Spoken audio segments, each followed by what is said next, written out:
Buat yang tegak lurus Jokowi ini saya sampaikan lagi, kita boleh tegak kepada yang lurus. Kalau Jokowinya bengkok, ya harus kita luruskan. Nah, itu dia. Jadi jangan kita begitu tegak lurus, udah bengkok, gimana mau tegak lurus? Kalau memang turun ke jalan, ya turun ke jalan lah bersama rakyat. Karena peluang chaos ini ya memang sudah ada di depan mata kita. Tanggal 14 Februari ini peluang chaosnya ada. Negara kita ini, ketika demokrasi mau diporak-porandakan, apakah kita tinggal diam?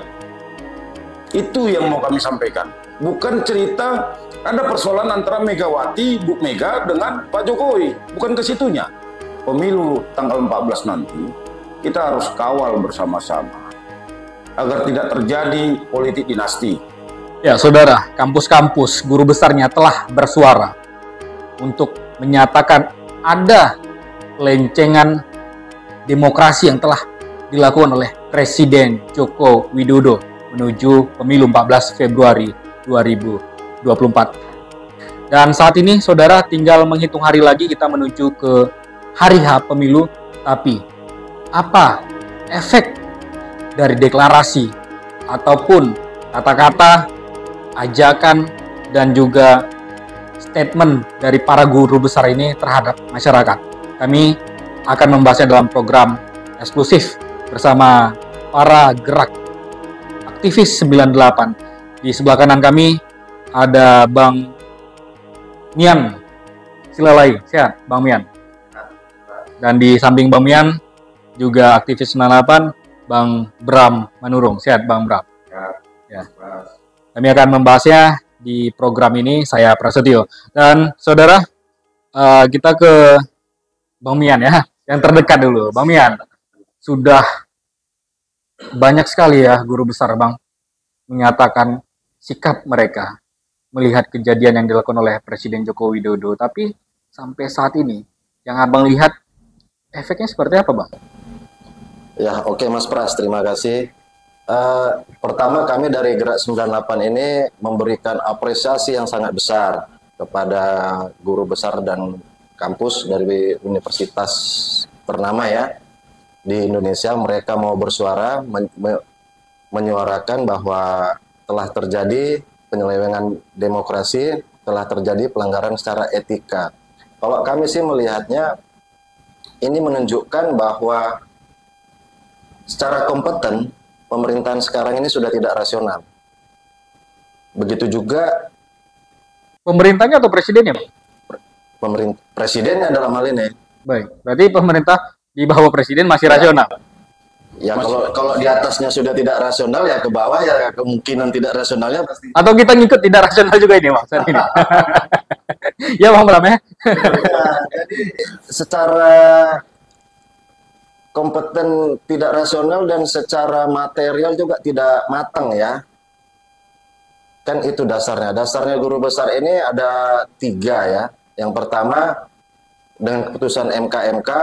Yang kedua masalah pendaftaran pasangan Capres 02 di KPU, di mana pada saat itu kan PKPU-nya belum dirubah. Baik. Untuk mengikuti keputusan MK.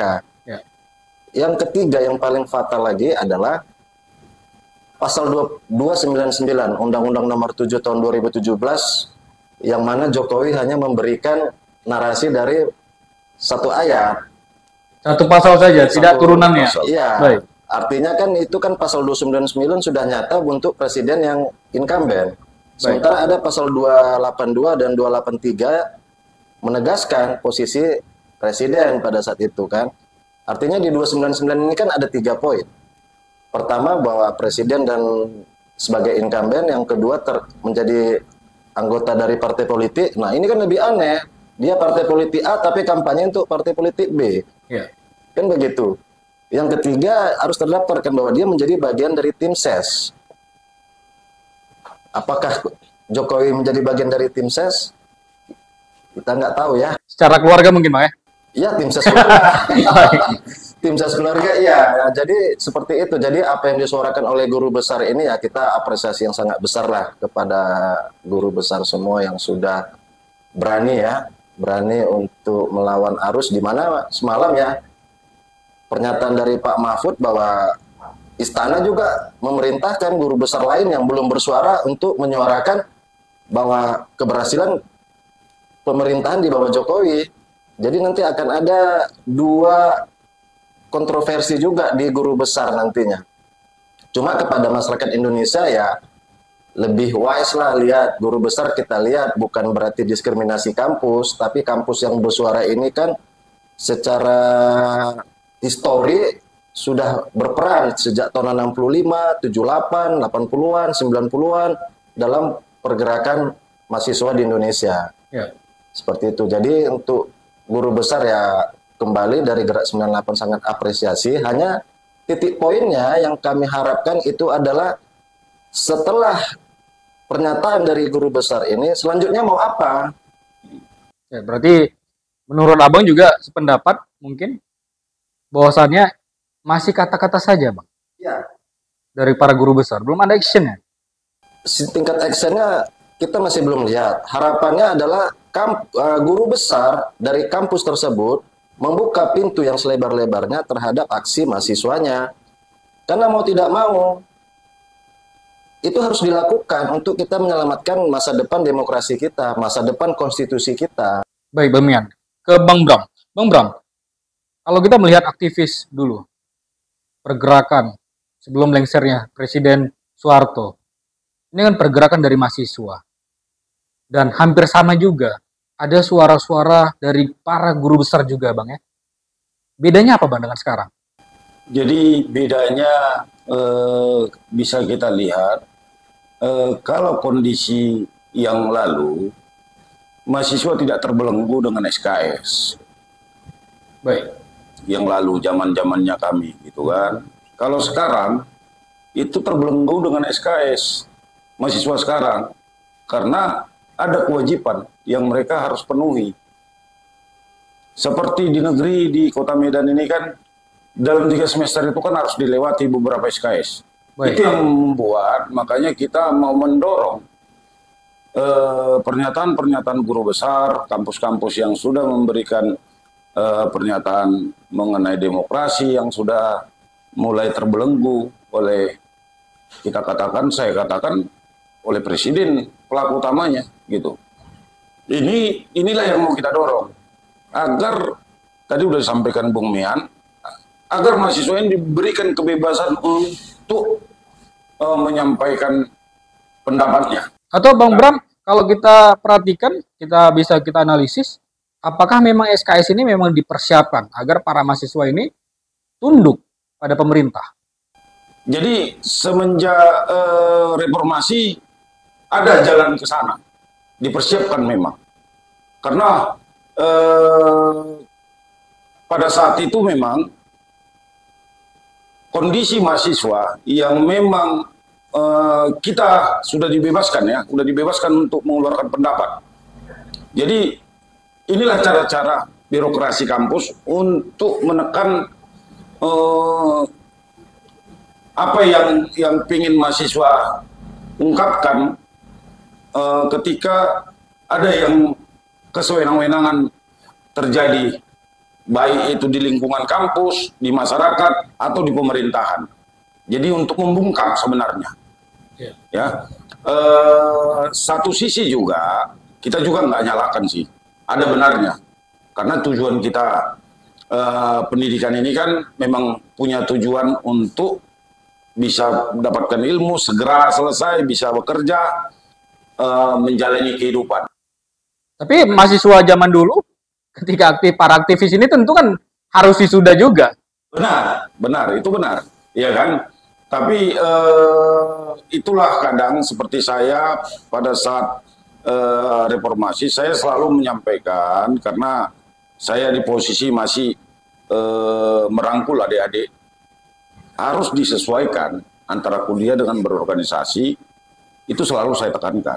Baik. Bisa sejalan, harus sejalan, tapi berorganisasi juga bukan nomor 2. Baik, Bang Bram. Ke Bang Mian. Sudah sejauh mana komunikasi Gerak 98 ini, Bang, kepada mahasiswa yang saat ini masih berkuliah? Gerak 98 ini kan satu komponen dari demikian banyaknya komponen mahasiswa yang berperan. Artinya bukan menjadi sebuah wadah tunggal, tidak. Bahwa Gerak 98 ini kan satu dari sekian banyak dari jutaan mahasiswa yang ikut berperan ketika gerakan 98. Kalau perannya ya kita mendorong memberikan edukasi bagaimana kondisi politik saat ini kepada mahasiswa-mahasiswa yang aktif sekarang. Gampang? Bukan pekerjaan gampang. Mengapa? Karena mahasiswa sekarang ini sedikit ada perbedaan dengan zaman kami. Bedanya itu mahasiswa sekarang ini karena yang kita katakan Gen Z ya, Baik. yang sekarang ini ya, yang memberi komposisi 27% suara untuk pemilu 2024 nanti, atau senilai 9 juta sekian suara pemilih pemula. Artinya tingkat kepedulian mereka terhadap sosial kemasyarakatannya sedikit kurang dibandingkan zaman kami. Seperti itu. Jadi untuk menarik mereka bukan pekerjaan yang gampang. Kita terus edukasi, kita terus cerahkan mereka. Kalau zaman kami dulu kita buku-buku apa ya namanya? Buku-buku kiri lah. Baik. Iya kan? Buku-buku kiri itu kita masih mau diskusi-diskusi bedah buku seperti itu. Kalau zaman sekarang saya kira agak sulit ya, karena dunia kan sudah di tangan anak-anak nih di handphone ya. Jadi mereka lebih enjoy dengan dunianya sekarang. Di satu sisi kan dunia sekarang mengarahkan manusia menjadi individual. Iya. Itu kendala kita juga untuk mengedukasikan ke mahasiswa sekarang bagaimana biar lebih aware, lebih peduli, lebih sensitif terhadap masalah sosial. Baik, Bang Mian dan juga Bang Bram. Kita tidak usah berbicara dulu kampus-kampus swasta. Di negeri ada USU, ada Unimed, ada UINSU. Nah itu, ini yang punya negeri. Politeknik negeri juga. Lalu ada gerakan-gerakan mahasiswa juga, seperti HMI, MINI, GMKI, dan ada beberapa gerakan mahasiswa yang lainnya. Sudah berkomunikasi dengan mereka, geraktivis ini, Bang? Ada, kalau komunikasi ada. Kita yang tadi kelompok Cipayung juga kita diskusi juga ada ke kelompok Cipayung, baik Gemini, PMII, HMI, GMKI, dan Gemini itu. Kita ada membuka juga ruang diskusi juga terhadap kelompok-kelompok studi mahasiswa di kampus-kampus negeri tadi. Terutama itu di USU lah. Kalau di UIN kita belum, tapi kalau di USU oke. Sama di kampus-kampus swasta besar lainnya. Seperti Nomensen, seperti Unika, Metodis. Ya. Pandangan orang itu tentang situasi politik saat ini seperti apa? Pandangannya pas secara umum mereka gampang ya. Jadi kita harus mengedukasi ya 2-3 kali pertemuan khusus di tempat mereka. Ya kita jelaskan bahwa apa itu demokrasi, apa itu konstitusi. Jadi bukan kita dimabukkan juga dengan joget-joget. Kan seperti itu kan? Iya. Ini mengarah ke salah satu paslon ini. Artinya begini loh. Kenapa saya mengarah ke situ? Karena basic kami berdua ini sama 98. Perlawanan kami tetap konsisten. Walaupun ada sebagian teman-teman merapat ke sana, ya itu pilihan lah. Kita hargain pilihannya. Baik. Tapi kalau bagi kami tetap konsisten apa yang kami suarakan. 3 tuntutan besar reformasi, ya kami tetap konsisten. Walaupun ya nggak semewah kawan-kawan yang udah nyebrang lah. Tapi tidak masalah. Yang namanya idealisme is idealisme. Ya, kami sebagai media juga menganalisis dan mengikuti perkembangan ketika dulu Medan sebagai barometer dari pergerakan para mahasiswa dan juga para aktivis. Kampus yang tidak ikut dalam gerakan dihadiahi pakaian dalam, benar Bang ya? Ini yang menjadi pertanyaan, selain dari Gen Z tadi, kemana para mahasiswa ini Bang? Jadi kan begini, satu sisi memang menambahi apa yang disampaikan Bung Mian tadi, bahwasannya kita sudah coba untuk diskusi dengan adik-adik gerakan baik itu seperti kelompok Cipayung, yang mana kemarin dari HMI sudah ada memberikan pernyataan sikap, kan gitu. Jadi kita harapkan juga di beberapa waktu juga kita sering ketemu dengan mereka. Coba kita memberikan ya diskusi-diskusi ringan, karena kalau berat ini masih sulit. Adik-adik mahasiswa sekarang, kalau kita langsung tebas ke diskusi beratnya, belum bisa nerima. Jadi kita coba dengan diskusi ringan, biar gampang mereka mencerna gitu kan. Bahwasannya memang kami ini dulu apa yang mengakibatkan kita bergolak. Tinggal 8 hari lagi Bang, cukup? Saya rasa cukup, berapa hari pun cukup sebenarnya untuk merubah pola pikir adik-adik ini, adik-adik mahasiswa gitu. Tapi memang banyak faktor kendala memang. Faktor kendalanya ya mulai ada yang libur ini, kampus-kampus ini sekarang gitu. Baik. Jadi kembali ke masa lalu yang Mas Pras sampaikan, dikirim pakaian dalam wanita apa segala macam. Memang kalau Medan, kalau kita bicara Medan, gerakan mahasiswa Medan selalu belakangan. Gerakannya selalu belakangan. Tapi diperhitungkan. Tapi ya mudah-mudahan yang Mas Pras bilang tadi cukup diperhitungkan gerakan mahasiswa dari Medan, kan gitu dia. Tapi kita selalu belakangan gitu. Makanya selalu teman-teman dari Jawa ngirim pakaian dalam wanita, dan kita terima itu, ya kan? Kita terima. Tapi 2024 ini menunggu pakaian dalam juga? 2024 ini syukurnya belajar mungkin ya dari tahun 97 yang lalu ya, sebelum puncak klimaksnya di 98. Jadi sebelum dikirimi celana dalam, yuk kita deklarasi juga. Tapi belum ada Bang ya mahasiswa yang bergerak ya? Sudah, Medan itu sudah 3-4 bulan lalu sudah bergerak sebenarnya. Hanya deklarasi ya? Bukan deklarasi sih. Sifatnya bukan deklarasi. Bukan sifatnya deklarasi, malah sudah ke pernyataan sikap sih. Pernyataan sikap sudah. Ketika atas keputusan MK 90 itu. Tapi maksud kami hanya sekedar mengutarakan ke media, kan seperti itu ya? Belum ada aksi turun. Aksi panggung lapangan. Jadi ada panggung mahasiswa. Semua mahasiswa dari berbagai kampus, elemen kumpul. Titiknya di Unika pada saat itu. Jadi sudah ada. Ya. Itu ya kerja kawan-kawan lah juga. Nggak usah saya sebutin lah. Baik. Ini tinggal 8 hari lagi loh, Bang. Ya. Saat ini kita wawancara di tanggal 6. Hitungannya berarti 8 hari lagi. Dan kita mudah-mudahan tayang besok atau lusa. Dan perhitungannya tinggal berarti berkurang harinya. Menipis. Tinggal 7 atau 6. Nah, kita nggak perlu khawatir lah itu ya, karena kan dunia kan di handphone sekarang. Iya. Informasi lewat udara kan jauh lebih cepat daripada informasi lewat darat. Baik, Bang Mian dan juga Bang Bram. Tentu Gen Z ini seperti yang Abang sampaikan, mendapat informasi kan hanya dari telepon seluler. Mereka, kita tahulah, anak-anak milenial sekarang sudah sulit bergabung untuk berdiskusi seperti para aktivis dulu ataupun para senior-senior mereka. Nah, dari informasi yang mereka dapat tentu kan tidak berimbang. Kebanyakan sekarang yang menyebar informasi adalah buzzer Bang ya. Dan itu yang mereka dapatkan untuk mereka cerna, mereka konsumsi. Sebenarnya Bang, perlu juga diedukasi kepada mahasiswa. Apa yang sebenarnya kita lawan saat ini? Yang kita lawan saat ini ya selamatkan demokrasi, selamatkan konstitusi, cuma 2 kata itu aja. Nggak ada yang lain. Kita juga dalam ketemu dari berbagai elemen mahasiswa cuma 2 itu. Terlepas ini masalahnya bukan soal Anies, bukan soal Ganjar. Ini masalahnya soal Indonesia.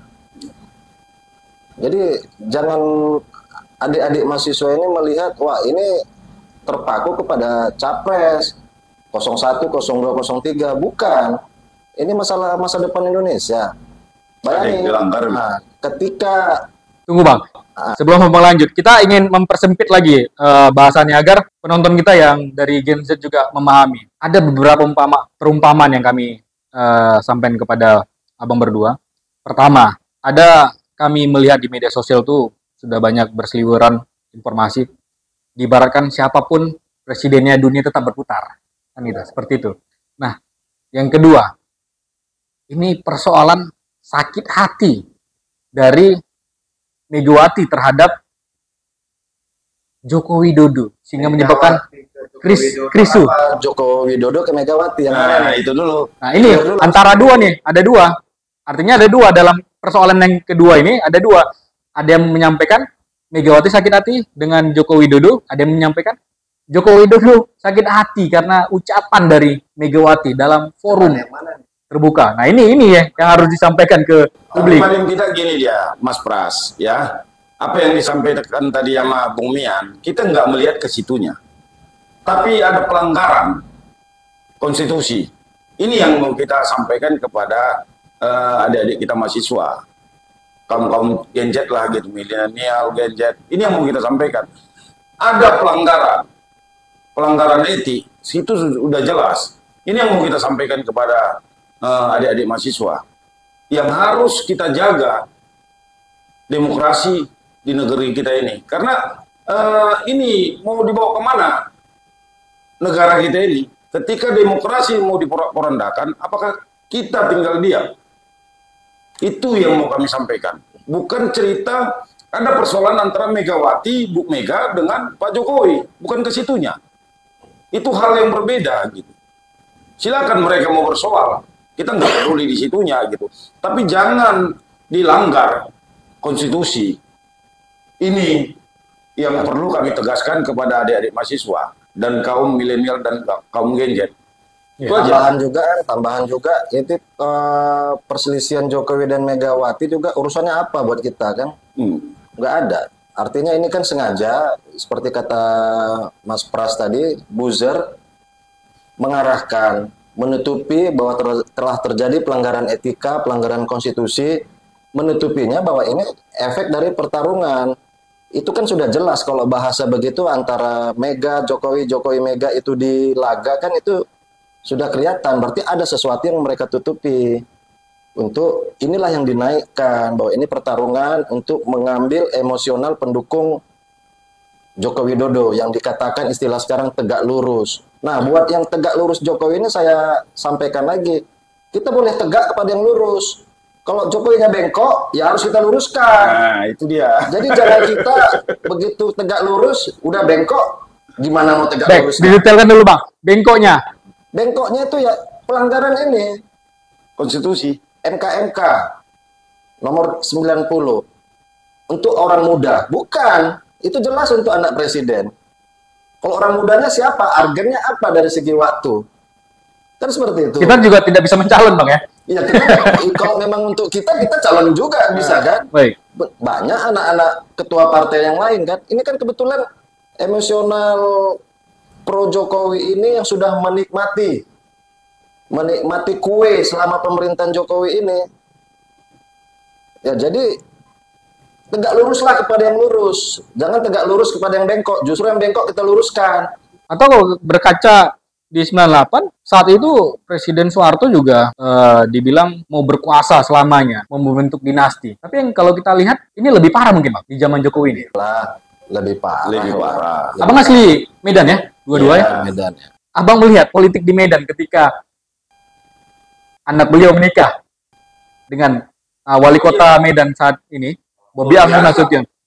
Apakah ini bisa disebut sebagai satu rencana juga dinasti politik? Kalau rencana kita pada awalnya tidak melihat ke sana. Yang melihatnya ini ada seorang pria sama wanita, jodoh, cinta, nikah pada awalnya. Namun setelah proses pilkada ini kan kita menyadari di mana kader Tulen juga kan tersingkirkan, sama kayak Solo kan. Baik. Ada titipan yang kita kirain dia mempunyai ideologi yang sama, namun kan ternyata tidak. Seperti yang sekarang ini kita lihat. Pada awalnya kita masalah, kalau saya pribadi ditanya apakah sudah itu planning apa tidak, ya itu masalah wanita sama pria saling jatuh cinta lah. Tapi yang jelas kalau dalam persoalan politik mengarah ke dinasti Bang ya? Bisa. Itu kan mereka itu kan anak sama menantu ini kan berkuasa semua. Jadi kalau dulu Pak Harto bilang KB keluarga berencana, ini KB keluarga berkuasa. Baik, Jokowi menjabat 2 periode di Medan. Menantunya jalan 1 periode. Apa sih yang udah abang berdua rasakan kalau di rezim ini? ya kalau saya melihat ya belum ada yang bisa kita rasakan. Pembangunan juga hancur di zamannya Pak Bobi. Wah, Coba lebih, kita bisa lihat. lebih repot lagi. Lebih repot lagi kita masyarakat. Kalau dibahas itu panjang. Panjang. Kalau kita mau membahas itu jadi panjang gitu loh. Karena memang kita bisa lihat langsung apa yang sudah dilakukan oleh pemerintah Kota Medan gitu. Pembangunan infrastruktur yang lagi berjalan. Artinya pernyataan Abang mematahkan statement yang dipublikasikan oleh Pemko Medan dan juga para buzzer ini, Bang, ya? Oh iya, udah jelas. Kenapa saya bilang gitu kan? Banyak kejadian-kejadian sampai yang meninggal juga ada. Bisa saya buktikan yang meninggal. Itu dekat rumah saya ketepatan. Pekerja yang meninggal kena timpa, mobil yang anjlok. Dalam proyek apa ini? Drainase. Baik. Banyak korban dan korbannya kan gitu dia. Satu lagi yang paling simpel kan lampu pocong yang viral. Baik. Lampu pocong bisa dicabut, tiba-tiba uang dikembalikan, itu banyak yang harus dikoreksi tuh. Kita dalam satu proyek kan harus banyak data yang harus mendampinginya kan, kelayakannya, titiknya, bagaimana luas paret, apanya. Makanya saya bilang tadi panjang kalau kita mau cerita ke situ. Tapi siapa yang berani mengkoreksi? Inilah. Baik. Sebenarnya banyak yang mau mengkoreksi ya, banyak sebenarnya. Cuma dengan kondisi sekarang ini sangat berkuasa mereka, sama kayak zaman Orde Baru dulu. Sangat berkuasa.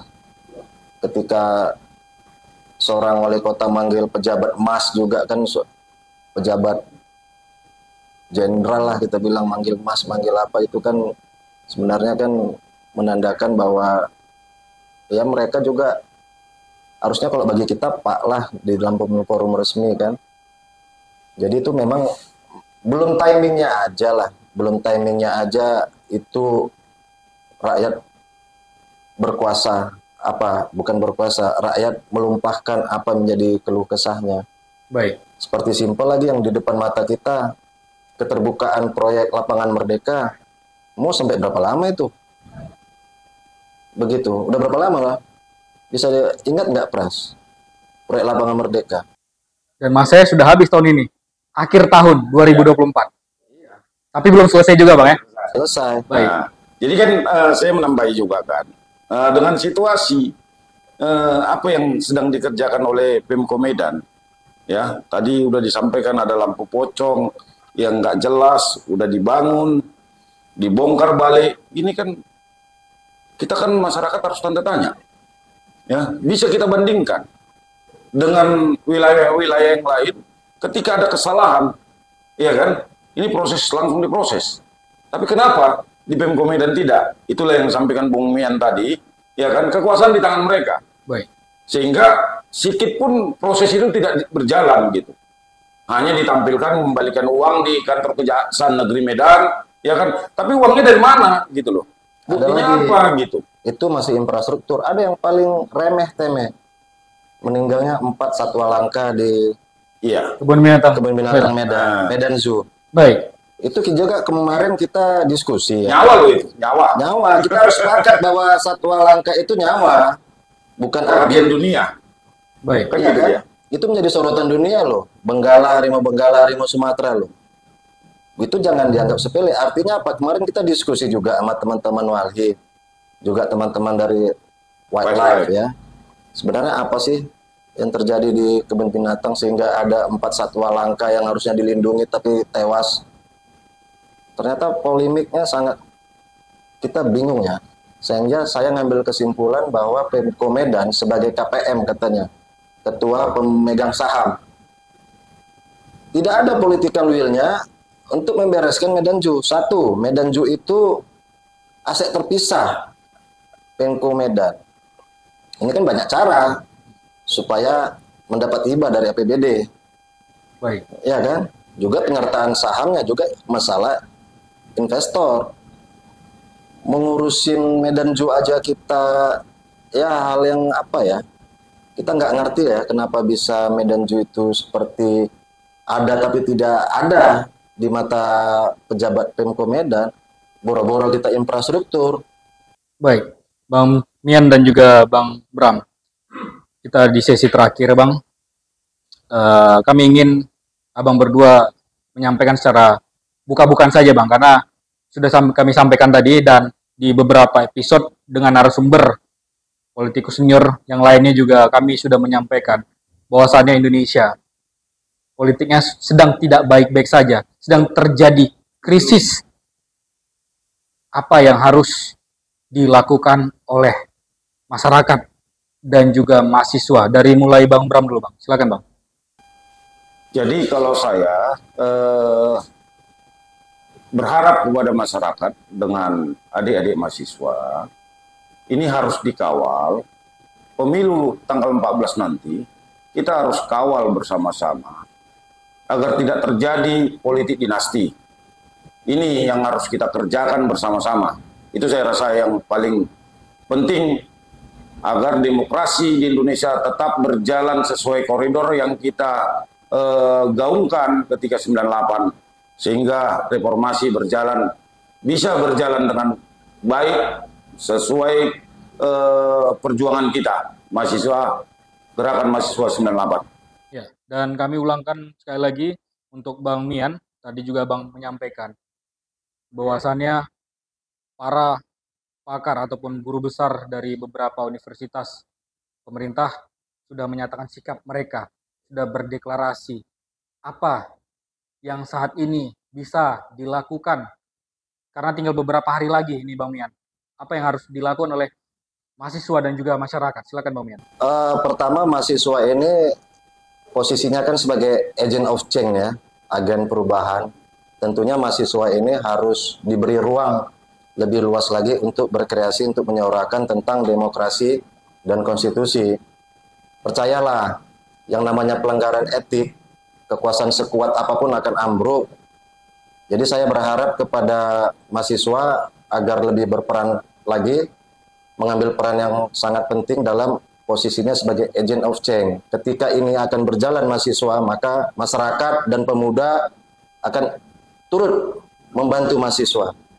Dan bagi guru besar dari kampus-kampus, setelah pernyataannya itu saya sangat apresiasi sekali. Hanya pasca dari deklarasi itu atau pernyataan itu adalah bukalah ruang sebesarnya bagi mahasiswa di kampusnya untuk berkreasi. Haruskah mahasiswa turun ke jalan lagi, Bang? Bang Bram dan juga Bang Mian? Turun ke jalan itu ketika pilihan terakhir, ketika suara kita tidak didengar lagi oleh penguasa. Kan seperti itu. Bisa aja mahasiswa bikin panggung mahasiswa dulu, kayak dulu ada panggung rakyat, ada panggung apa. Sebelum 14 Februari? Sebelum 14 Februari, ini kan waktunya tinggal 7 ya, 7 hari lagi. Ya nggak masalah, kalau memang turun ke jalan, ya turun ke jalan lah bersama rakyat. Karena peluang chaos ini ya memang sudah ada di depan mata kita. Tanggal 14 Februari ini peluang chaosnya ada. Tinggi malahan. Tinggi, peluang chaos politiknya ada. Jadi kalau memang turun ya memang kita harus turun. Baik. Dari mahasiswa. Ada lagi yang ingin disampaikan? Ya itu aja, yang intinya kami berharap dari Gerak 98, seluruh elemen masyarakat dan elemen kampus, adik-adik mahasiswa, ya, mengkawal demokrasi kita di tanggal 14 ini. Itu aja yang kami sampaikan kepada saudara-saudara kami masyarakat, adik-adik mahasiswa. Itu aja. Baik, terima kasih Bang Bram Manurung dan juga Bang Mian Silalai atas waktu yang untuk program eksklusif Bang ya. CSS selalu Bang. Ya, demikian tadi saudara wawancara kita dengan para aktivis 98 Bram Manurung dan juga Mian Silalai. Saya Prasetyo dan kami sampaikan lagi kepada Anda, siapapun pilihan Anda, 01, 02, 03, tetap menggunakan akal sehat dan berdasarkan rekod. Jangan mau Anda memilih pasangan calon yang hanya sekedar menebar janji, memberi uang agar dipilih. Ayo sama-sama kita kawal demokrasi ini untuk program eksklusif. Sampai jumpa.